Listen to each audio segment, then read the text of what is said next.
Hello lovely people, এসে গেছি আমার আইবিসের ট্রেনিংয়ের ফার্স্ট ডে নিয়ে। অ্যাকচুয়ালি ফার্স্ট ডে না, ফার্স্ট নাইট, বিকজ ট্রেনিং পরের দিন থেকে শুরু হতো।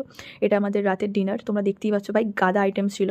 সালাড, ডেজার্টস, মানে স্যুপ 2 রকমের ছিল, ইন্ডিয়ান ছিল, চাইনিজ ছিল, রুটি ছিল, মানে ছিল তো সব কিছু ভাই। বাট ট্রাস্ট মি, খাবারগুলো ওই নেক্সট লেভেল অবধি ছিল না।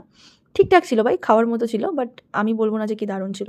আর এই যে কপিটা দেখছো, যে ক্রিমি একটা মানে কপি, সেটা আমি যে কি মানে খুশি হয়ে নিয়েছিলাম বলে বোঝাতে পারবো না। যতটা খুশি হয়ে নিয়েছি অতটা খুশি হয়ে ফেলেও দিতে হয়েছে আমাকে। মানে মানে খেতে একদম মানে ফালতু ছিল। এত বাজে খেতে কোনো আমি কপির রেসিপি লাইফে কোনো দিন ট্রাই করিনি।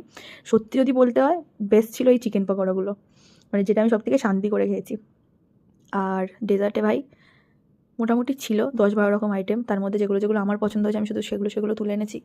ওভারঅল খাবার ঠিকঠাক ছিল। যদি রেটিং দিতে পারো তাহলে 6.5 মতো দেবো।